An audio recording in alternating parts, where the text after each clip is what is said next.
आज हम चर्चा करेंगे पंचायती राज व्यवस्था। देखेंगे कि सत्ता का विकेंद्रीकरण पंचायती राज व्यवस्था में किस प्रकार का किया जाता है।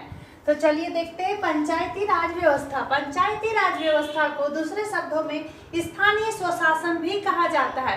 स्थानीय स्वशासन क्या होता है? जो ग्रामीण और जिला स्तर पे जो शासन की और सरकार की जो व्यवस्था स्थापित की जाती है, जो सुचारू रूप से आगे बढ़ सके, उसी को हम बोलते हैं स्थानीय स्वशासन।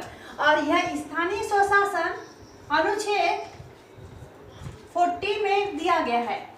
स्थानीय स्वशासन का वर्णन अनुच्छेद 40 में दिया गया है, जो कि नीति निर्देशक तत्वों के अंतर्गत आते हैं। तो स्थानीय स्वशासन के पिता किसे कहा जाता है? भारत में स्थानीय स्वशासन के पिता लॉर्ड रिपन को, लॉर्ड रिपन को स्थानीय स्वशासन का पिता कहा जाता है। और लॉर्ड रिपन ने 1981 में 10 की जनगणना प्रारंभ की थी। उसी समय से 1981 से भारतवर्ष में हर प्रत्येक 10-10 सालों में नियमित जनगणना की जाती है।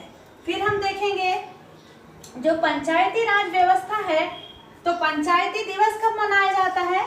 पंचायती दिवस यह मनाया जाता है 24 अप्रैल को की जाती है। अब देखते हैं हम पंचायती राज व्यवस्था लाने का उद्देश्य क्या था। ऐसी क्या जरूरत पड़ी भारत में स्वतंत्रता प्राप्ति के पश्चात कि पंचायती राज व्यवस्था को संविधान में जोड़कर उसको सुचारू रूप से चलाया जाए। तो हम देखते हैं पंचायती राज व्यवस्था में लोकतांत्रिक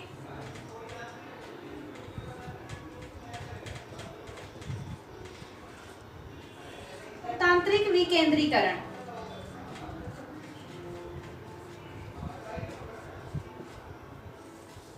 पंचायती राज व्यवस्था के माध्यम से लोकतांत्रिक विकेंद्रीकरण किया गया। जो गांधीवादी विचारधारा के व्यक्ति थे, उनका कहना था कि जो सरकार की सत्ता है वह केंद्र में ना होकर उसका स्तर कहां से प्रारंभ किया जाए? ग्राम स्तर से लेके तो राज्य स्तर तक पहुंचाया जाए। यानी ग्राम स्तर से लेके राज्य से केंद्रीय स्तर तक उसकी जो सत्ता है और नियम और जो कानून है, जो प्रशासन की व्यवस्था है, वह निचले स्तर से प्रारंभ होना चाहिए। ग्राम, राज्य, केंद्र के स्तर से पंचायती राज व्यवस्था को लागू करना चाहिए। लोकतांत्रिक विकेंद्रीकरण का अर्थ यही है कि जो केंद्र की सरकार की जो सत्ताएं हैं वो उसका बंटवारा हो जाए, वह विकेंद्रित हो जाए और उसका ग्राम पंचायत, जनपद पंचायत, जिला पंचायत, राज्य स्तर पे और केंद्र स्तर पर सत्ता का विकेंद्रीकरण किया जाए। इसलिए ही लोकतांत्रिक विकेंद्रीकरण के माध्यम से पंचायती राज व्यवस्था को लागू किया गया। तो पंचायती राज व्यवस्था भारत में पंचायती राज व्यवस्था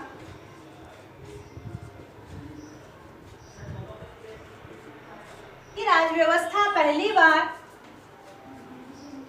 राजस्थान राज्य के नागौर जिले में पंचायती राज व्यवस्था पहली बार भारत में राजस्थान राज्य के नागौर जिले में 2 अक्टूबर 1959 में वर्तमान प्रधानमंत्री पंडित जवाहरलाल नेहरू के द्वारा लाई गई थी। उसके पश्चात आंध्र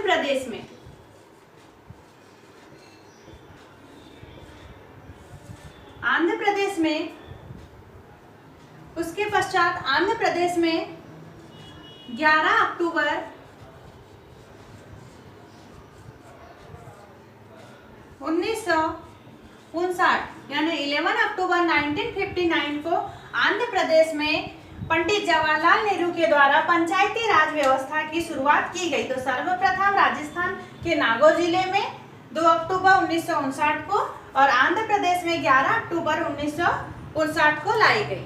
राज व्यवस्था को सुसंगठित रूप देने के लिए पंचायती राज समितियों को स्थापित या गठित किया गया। तो चलिए देखते हैं वह कौन सी समिति थी। जिसके माध्यम से हमने पंचायती राज व्यवस्था को एक सुसंगठित रूप प्रदान किया। पंचायती राज व्यवस्था को सुसंगठित रूप से चलाने के लिए कुछ समितियां गठित की गई। तो देखते हैं हम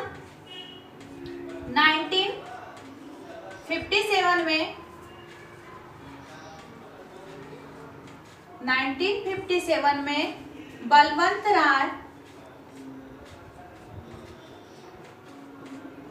राय मेहता समिति।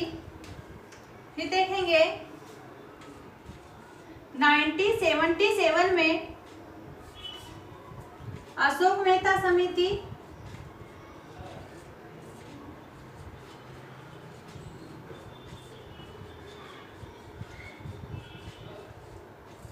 उसके पश्चात थर्ड है 1985 में राव समिति। फोर्थ है 1986 में सिंघवी समिति।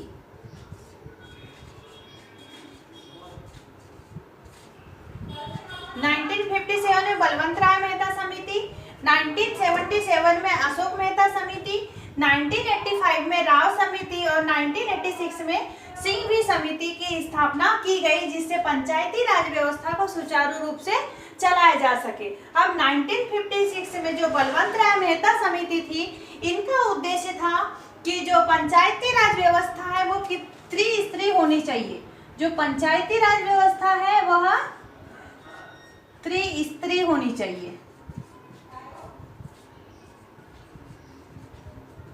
पंचायती राज व्यवस्था त्रिस्तरीय होनी चाहिए, जिसमें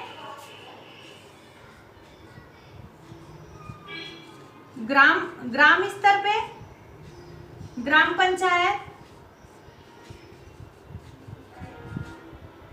ग्राम स्तर पे ग्राम पंचायत, खंड स्तर पे पंचायत समिति और जिला स्तर पे जिला परिषद।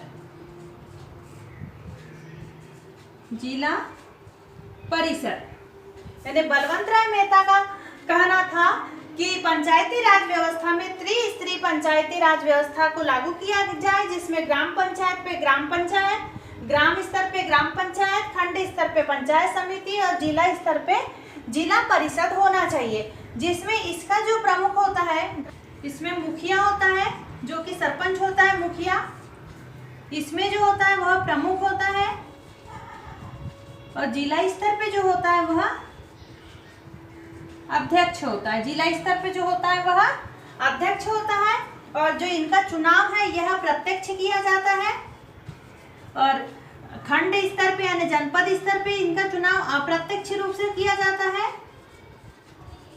और जिला परिषद यानी इसके भी जो सदस्य होते हैं जिला परिषद के, उसी में से अध्यक्ष और उपाध्यक्ष को चुना जाता है, और जिनका चुनाव अप्रत्यक्ष रूप से होता है।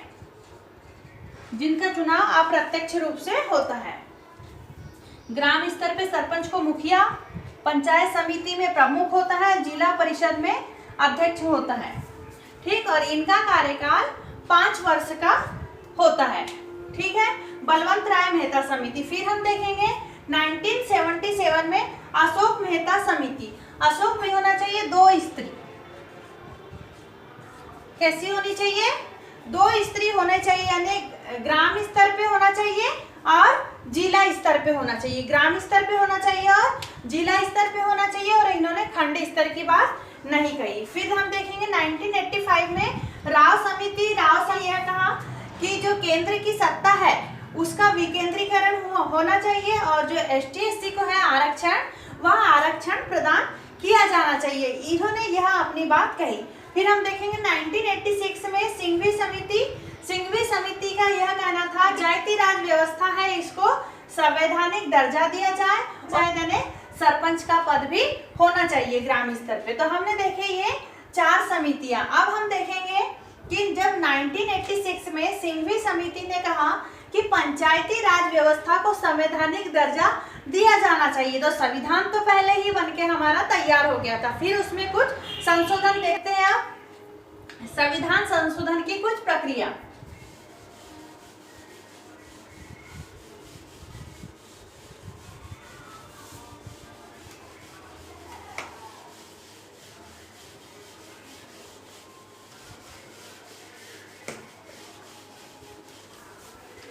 इसके पश्चात आता है 73वां संविधान संशोधन।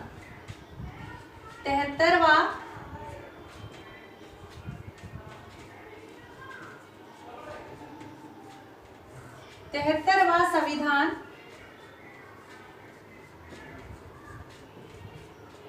संविधान संशोधन कब हुआ था? 1993 में। इसको पेश किया गया था 1992 में और इसको पारित कब किया गया था? 1993 में, जिसमें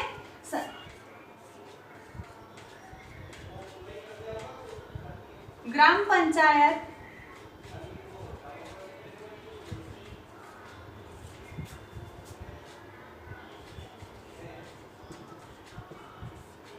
तिहत्तरवां संविधान संशोधन 1993 में हुआ था, जिसमें ग्राम पंचायत संबंधी मुद्दे रखे गए। जिसमें ग्राम पंचायत में हम देखेंगे इसमें भाग कितने होते हैं? भाग 9 के अंतर्गत ग्राम पंचायत संबंधी जो 73वां संविधान संशोधन था, इसमें भाग 9 के अंतर्गत संविधान संशोधन किया गया। 243 क से लेके न तक, यानी आप कह सकते हो ए से लेके ओ तक अनुच्छेद इसमें जोड़े गए। भाग 9 में अनुच्छेद 243 क से लेके न तक, यानी ए से लेके ओ तक, और अनुसूची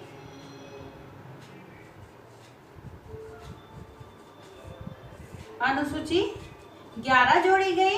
और यह 11 अनुसूची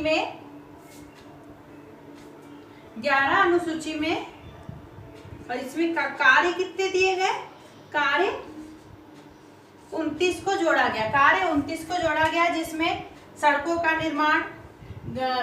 निर्माण, समाज संबंधी कार्य, परिवहन संबंधी कार्य, रोड संबंधी कार्य, कृषि संबंधी कार्य, समाज की संरचना संबंधी कार्य, ऐसे अनेक कार्य, यानी 29 कार्य इसमें जोड़े गए। तो ग्राम पंचायत संबंधी मुद्दे किसमें? 73वां संविधान संशोधन 1993 में हुआ था। ग्राम पंचायती संबंधी इसमें बात की गई, जिसमें भाग 9 जोड़ा गया, अनुच्छेद 243 क से न तक, अनुसूची 11, और कार्य इसमें कितने थे? 29 थे। और इसी में बात की गई कि जो पंचायती व्यवस्था है वह त्रिस्तरीय होनी चाहिए। संविधान संशोधन इसी वर्ष, यानी ये कब किया गया था? 24 अप्रैल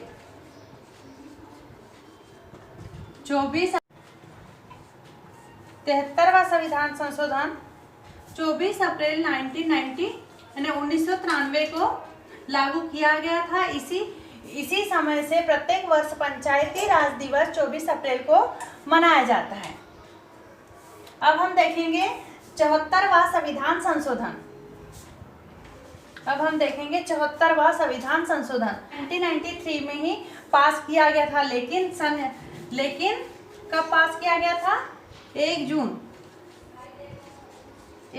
1993 को पास किया गया था, जो भाग क के ए में सम्मिलित है। अनुच्छेद 343 त य और से लेके 6 तक के अनुच्छेद को इसमें जोड़ा गया। अनुसूची जो है संविधान संशोधन में 12वीं अनुसूची है, और इसमें जो विषय थे कि 74वां संविधान संशोधन नगर पालिका से संबंधित है। नगर पालिका में जो भी कार्य किए जाते हैं या नगर पालिका के अंदर जो भी कार्य होते हैं वह 74वां संविधान संशोधन के अंतर्गत ही होते हैं। इसमें भाग करके ए में अनुच्छेद 243 त य और 6 तक जोड़ा गया। अनुसूची इसमें 12 रखी गई नगर पालिका में, और कार्य जो थे इसमें कार्य 18 कार्य थे, जिसमें नगर पालिका और नगर निगम में महिलाओं को 1/3 स्थान पे आरक्षण दिया जाए और ST SC को भी आरक्षण दिया जाए। यह बात किसमें की गई थी? नगर पालिका में।